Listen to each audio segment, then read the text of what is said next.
Sit down and you struggle getting your coaches to do what they need to do, and you don't see a lot of duplication in your business. That's right. That's not what y'all got me too, Kathy. That's nothing to say. Okay, you guys can.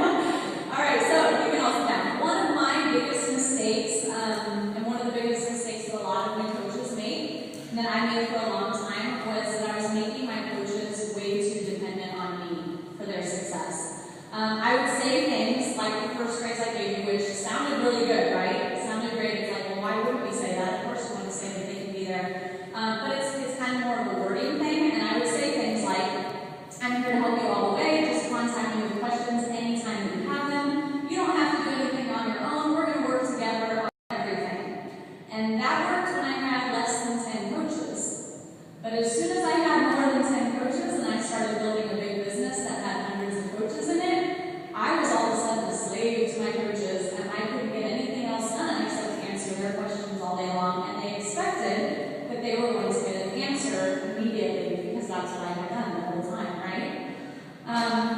And so it became a problem, and I realized that I was doing myself a huge disservice. Of course, we want to be the kind of sponsors that bring people in. We offer our coaches a lot of support. We let them know they're not going to do it alone. We teach them what they need to do. But again, there's a difference between enabling them and empowering them. So I learned that I was enabling them to be totally dependent on me for their success, which also meant that they could blame me for their failure because they felt like they were looking to me to help them to succeed. And if I wasn't there and if I wasn't pulling the food for them, then it was like, why weren't you there? Why didn't you help me with that? Or you didn't tell me that. You didn't tell me that I was supposed to know that I needed to do this in order to get it, but they needed to learn that on their own. I also was teaching them something that was not duplicable.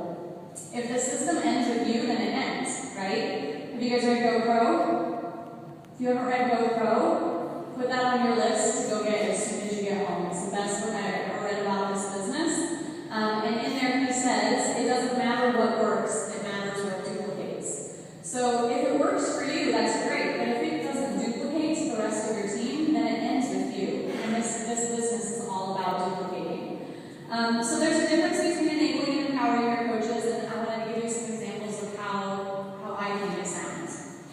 All right, so enabling would be, I'm here to help you however you need it. You can contact me whenever you have any questions at all. Empowering would be, I'm here to help you get started and settled, but my goal is to make you independent from me as quickly as possible. Do you guys hear the difference there? Of course, that still means I'm going to be there to support them. I never just say, oh, you're on your own, sorry, you maxed out at your few questions and you're on your own now, and I'm going to help you. But I tell them now, and this is one of the first things I say to my coaches on their call, my goal is to make you independent from me as quickly as possible, so that you feel confident enough to go out and do this on your own, and you don't feel like you need to come to me before you make a move. All right, enabling. A coach messages you and says, what's Success Club and how do I earn it? You respond with a detailed outline of what Success Club is, how you earn the points, what the benefits are to you, and all about the steps along the way. Empowering them would be to respond by saying, go to your online office underneath incentives and rewards and find Success Club. You can read about it there. There's also a lesson in your Coach Training Academy all about Success Club, how you earn it, and what the rewards are. Do you guys see the difference? Instead of giving them the answer, I told them where to find the answer. So then when they have coaches that come to them, they'll be able to tell them where to find the answer instead of always having to give the answer. You know how many people are going to come to you and say, what's Success Club and how do I earn it? And the more and more coaches that you have, how many times are you going to answer that question? Over and over and over. When really it's right there for them and they can find it. One more example. You sign up a new coach and you tell them, okay, here's what you need to do. Go to your online office, watch all the videos in the Coach Training Academy, read through as many files as you can through the training. You can also find a lot in our team page on Facebook. And then let's set a date for your first challenge group and a goal for you to go out. A little overwhelming, right? Empowering would be something more like, I'm excited to join the team. I know you're going to be a great coach. I want to help you get started. I want to let you know what you can expect in your first 6 to 12 months in the business, and for us to set some initial goals for you. So first I'm going to send you some information to go through, and then I want to know when you can get on the phone so we can talk about those expectations you're not just kind of like giving them stuff and saying, go figure it out. You are being that help and support, but you're setting it up for them and you're helping them to set their goals to get going.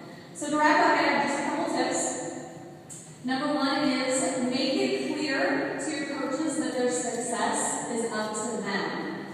You're there to help and support, like I've said all along, but their success is up to them. You're not their boss, and they're not your employee. You're there to guide them, but you cannot work for them. Last week at Summit, we actually had the pleasure of having Shelly Johnson speak at a team meeting on a larger team that I'm a part of, and she said those exact words. She said, you need to say to some of your coaches, I'm not your boss, you're not my employee, you don't work for me, and if you wanted a job, you should have gotten a job. And that's what her words were. And sometimes we do have to do that. And again, that's just, the difference between empowering your coaches to be able to do this on their own. Number two is don't be at their beck and call. Teach them to find answers on their own, like I said with the Success Club thing. It is really natural, especially all of us, we want to help people, right? That's why we're doing this. We want to help people. It's very natural to just want to give the answers all the time, to want to be there to provide it, especially when you're starting out. I know there's a lot of stuff that are new coaches. When you're first starting out, you don't want to do it wrong. And so you want to be able to be there. But I'm telling you now, as somebody who's been doing this for 3 years and now has a large organization, you don't want to set yourself up to have to be in that position of doing that all the time. So what I have done that really helps is pointing them to the solutions, like I said, telling them where